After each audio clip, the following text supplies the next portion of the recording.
Last year we talked about selling my house, and you gave me a great affirmation, which I've been using and which has really been helping me feel really good energy around that. Interesting thing that's happened in the past year. If I had sold my house when I thought I wanted to, I would have bought something else that would have turned out not to meet all the needs that I now want to meet. Because in the interim, my little sister back east got divorced and has wanted to move out to Colorado with her 2 sons to live with me, which I'm really looking forward to. And the place I would have bought would not have worked.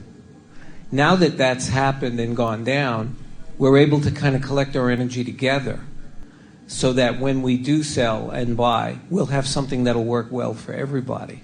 So I thought it was interesting that some other things had to transpire in order for me to get more clarity on what I really wanted and what would really work out for everybody. We like what we're hearing here. Sometimes we hear our physical friends sort of scapegoating in that way just a little bit. In other words, we would like to say to you, it would have been perfectly all right for you to have allowed the universe to have given you exactly what you wanted immediately.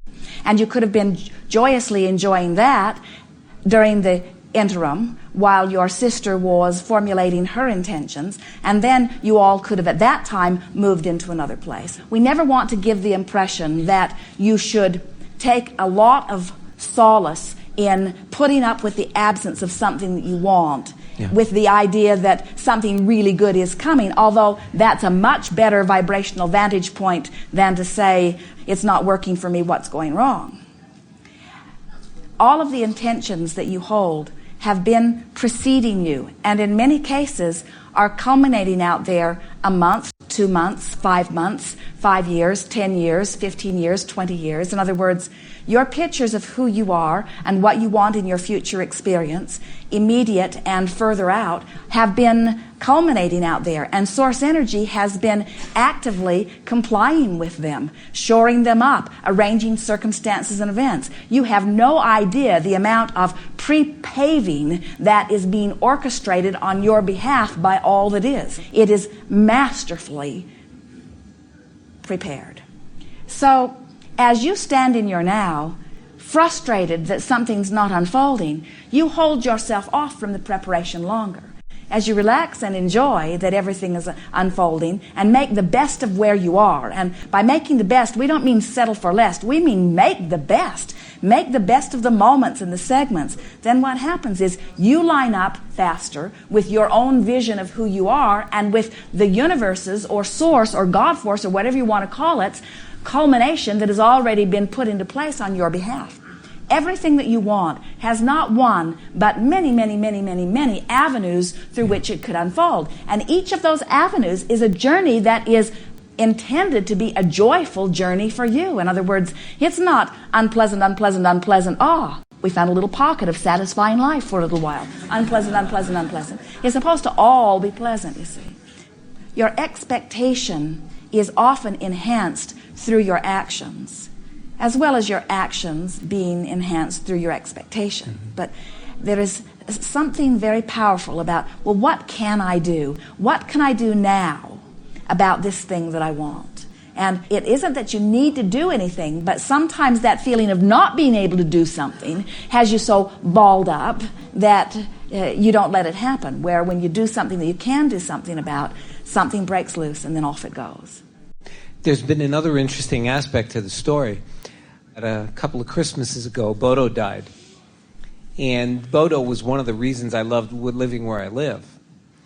And in this interim year, while my sister's stuff was figuring itself out, and while I was starting to see a convergence between what I wanted and what she wanted and what the boys wanted. Convergence, very good word, yes.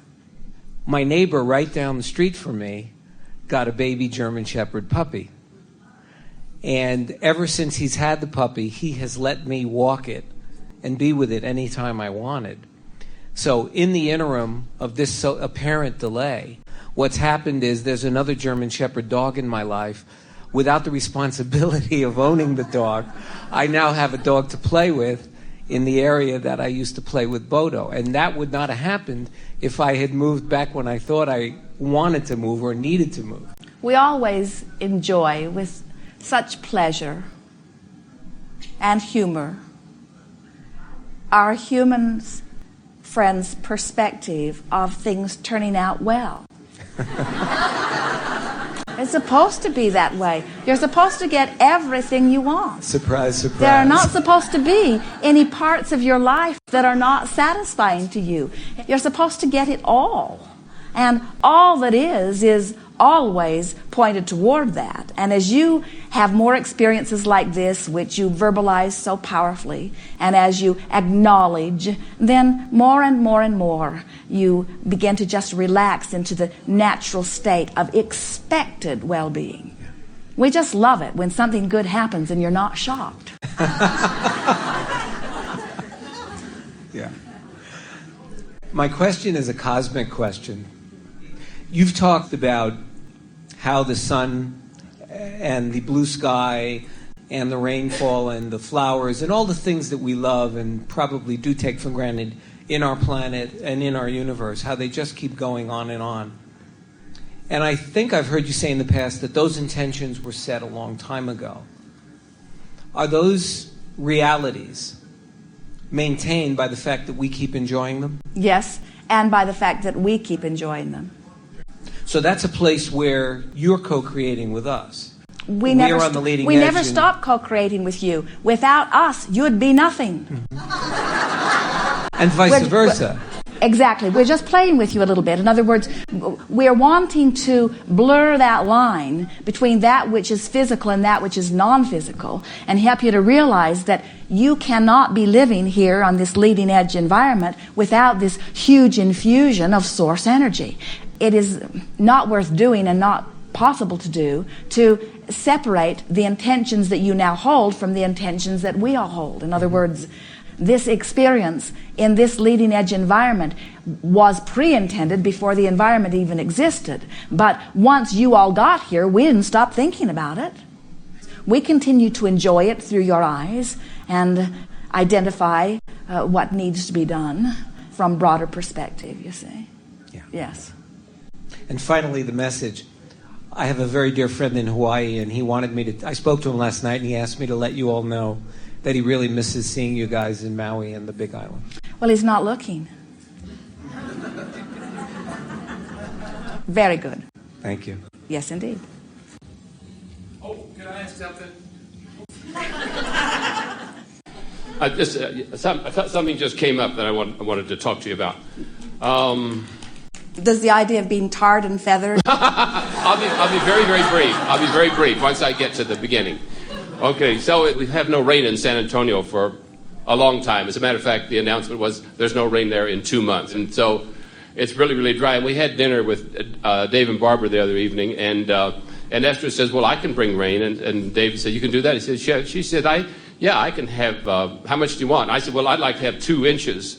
And I said, because I want to kind of see the runoff, on the new water gardens and things. And Esther said, well, I can do that. And like 3 o'clock in the morning, the thunder started and the lightning. And I had looked at the weather. There was no sign of any weather anywhere. It was just going to be sun, sun, sun for the next week or so. And boy, did it rain. It poured and poured. And then the next day it poured. Now, we've had 4 inches now since we left town. And I think what's even funnier, as we drove all through Texas, in every little town, Dalhart and all that, they had a little sound to San Angelo, pray for rain, pray for rain, pray for rain. And every night we wake up along the way. We woke up at 3:30 in the morning, a thunderstorm, limbs are blowing off trees. We just walked out in a flood. And the flood's been following us everywhere. And I said to Esther, it isn't really following us because it's coming the other way, but it's meeting us. It's like we're meeting there. That's one thing I wanted to throw at you. The other thing that's kind of strange is we're building a new shop garage. One of our new staff members is going to do some metal sculpture for some gates and some things and some railings on the new buildings and stuff. And as our builder was doing it, and I said, well, I talked about a post building, and I know we'll put it in cement. And then Mike, our builder, said, yeah, he says, the wind could catch that and just take it off if we don't have it, he said, it'll hold it a lot better. And so I had that thought in mind, and we're driving, and I'm coming up through Amarillo, and Esther was unusual for me to get to drive, and so she was laying down in the back, and I had that thought. I said, well, maybe I should put doors on the front of this building so if the wind comes And then I'm thinking, well, if the wind caught it, it'd have to come from the north, which means what would it do? It'd tip it up against that other new building. And within 40 seconds, I looked off to the right, and there was a garage blown upside down up on the edge of somebody's house, with their boat and all that out here in the road. And I thought, what's going on? Can you explain what happens in that stuff? I mean, these people were praying for rain up here. Now, was it their prayer that brought the rain, or was it Esther's just, you get it? Can you kind of elaborate on it? Well, you've heard us say that one who is asking in a pure state of allowing has influence. And so that's what happens. In other words, everyone is wanting the rain, and so the rain is being summoned, but most people are so focused upon the fact that there is no rain that they are beating the drum of not enough rain. Mm-hmm. Your weather patterns are absolutely influenced by vibration. Mm. And one of you who opens a vortex of desire and allowing can be very influential. Yes. Does that satisfy you relative to the rain? That does on that. So, Esther, the fact that it didn't really matter to us because we don't live in San Antonio anymore, we live in our motor coach, she could draw the rain. It's easier for Esther to bring rain to San Antonio than it is for her to get her floor right. Because as she's beating the drum of the floor that isn't right, perfect floors cannot buck that current, but she does not have those same sort of negative vibrations going about the rain. Her feeling about rain is that it always comes, it's nurturing in nature, and she has discovered through trial and error over many years that she can summon rain by wanting it and by expecting it. In other words, and all things are that way for all of you. Right. Okay, and so the other factor, now I guess this has been a long question of mine. So did a part of me know I was going to see up the road, it was out of my sight at the time, but up the road I was going to see a garage turned over up against a house, flipped up by the wind, and which made me start thinking about it? Or was not exactly that way. Okay. Remember earlier we were talking about how your future life, there are culmination points in advance. And so literally everything that you want to know about, the culmination points are lining up. Every answer to every question is out there on your path somewhere. Mm-hmm. And there are endless paths and endless answers. You could go any direction and find the answers to what you're looking for, because the resources to satisfy your requests are vast enough that anything that you want to know or anything that you want to be or do or have can culminate for you. And so the question is, what are you doing about it in your vibration that is either allowing or disallowing the culmination or your awareness of the culmination? Mm-hmm. So as you are setting forth your intent for something, you're pondering it, you're wondering about it. Now, you may not be aware of how much you have really been wondering about this. This is something that you care about. It's a building that you've been contemplating. It's also a building that you'd contemplated before, and so your now thoughts are dovetailing to it. And now you have another powerful creator who will use the building thinking about it, and another powerful creator who will build the building now thinking about it. Mm-hmm. So all of you have formed this vortex of energy that is out ahead of you, and you, as you are getting close to laying the foundation, you are beginning to ask with greater fervor, with greater intensity. You're wanting to make sure that even though the decisions seem to come up quickly, that you are not making a mistake. And so your mind is sort of toying with all of the possibilities. Mm-hmm. And so when you get that thought in your mind about the building maybe not being secure enough, and it has been prompted by the heavy winds that you've been seeing as you've been driving and such. Yeah. So all of this is adding, you're amending your decision, you're amending your desire,